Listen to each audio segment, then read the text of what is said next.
repository of a momentary attempt. So Nietzsche speaks of the Tartuffery of the human being in the beginning of his Beyond Good and Evil, and he speaks of, he makes a sort of call it a serious joke rather than a kind of lampooning joke that we get in the current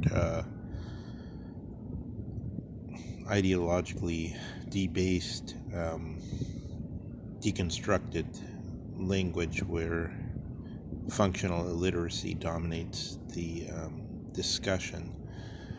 His serious joke rather than lampooning joke is at the expense of Kant, but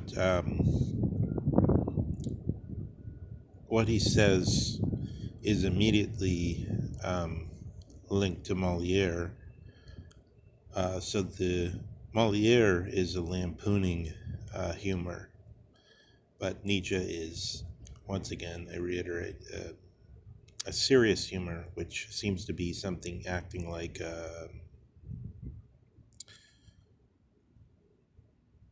an extractive introject, as Christopher Bolus would have it. So we say something, for instance, we say to Zizek, your materialism of the COVID virus is bunkum, it's horrible. In something like the tones of John Searle attacking Jacques Derrida in the days after Derrida died in a hit piece. So, and then Zizek shrinks down to the size of some kind of bottle imp, and he accepts the criticism as though it were true and as though it told us what his whole life was about and that it was false. In the same way as strong, a serious joke can somehow reach, I think, let's put it this way, the logos at a very high level has a sense of humor. So even if it were no matter of external interest or realpolitik, even if there were no matter of eros and its lower inclinations or rebirths, even if it had nothing to do with honor or the total theme of Fukuyama, thumos, recognition, reputation, whether some of your fellows thought you were superior in some respect in some pursuit, whether you had the chance or not to compete in order to be regarded as superior in some respect in some pursuit, the thumos type. No, none of those, even if it were true that we could deduce from the Platonic theory of the soul these three compact parts, and the highest was this detached, but not detached, but in fact congregating, detached from the point of view of Heidegger's criticism later on, from the point of view of the criticism of Plato, but from within Plato, from within Christianity as the popular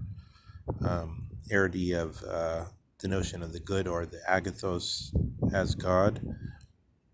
From within there, we can see that what Heidegger is calling detachment would be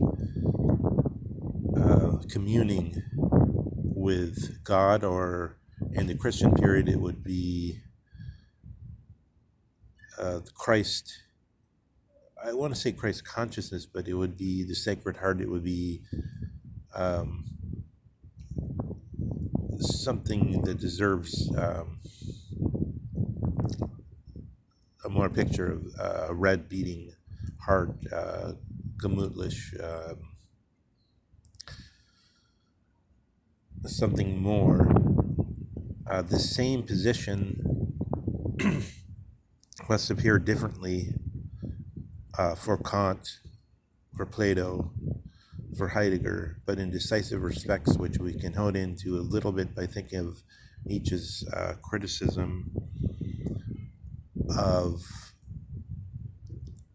Kant brought through, reiterate through these remarks about the virtue normativa, or the power to put to sleep, in this little dormier window that leads into the attic of thought, which should not necessarily be so far from the dream or sleep. Nietzsche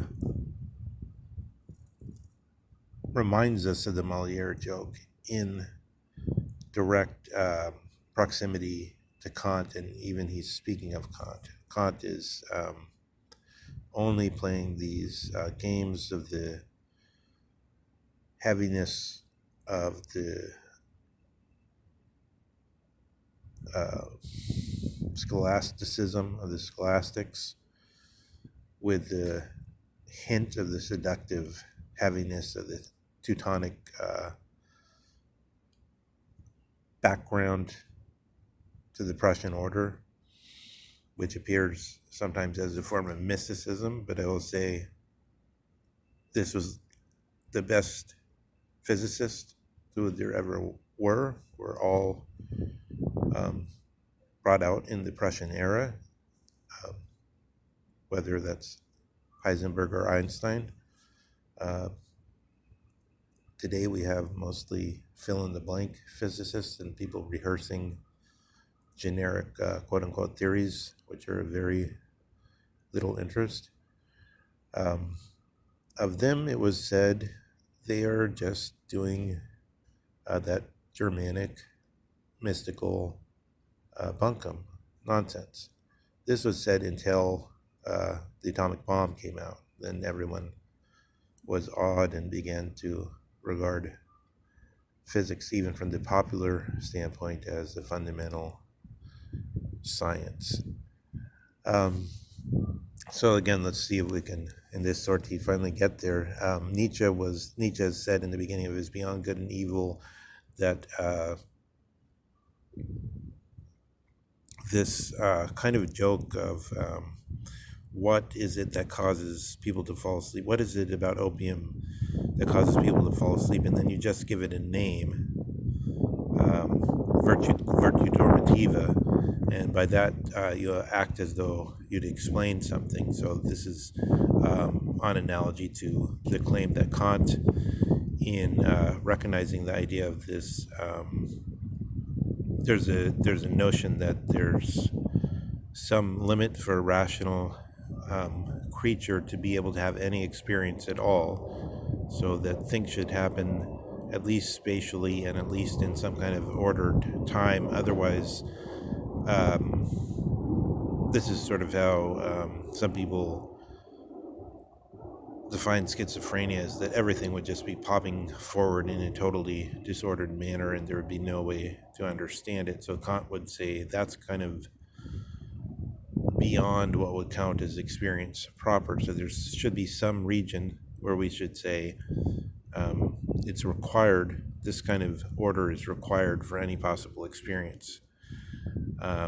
And then Nietzsche mocks and says, how do you explain this so-called synthetic a priori requirement? And then he says, oh, it's by a faculty. So by a faculty is basically by saying it's by power, by potential. There's something there in this so-called transcendental field which allows for that to happen. And then Nietzsche says, oh, this is just like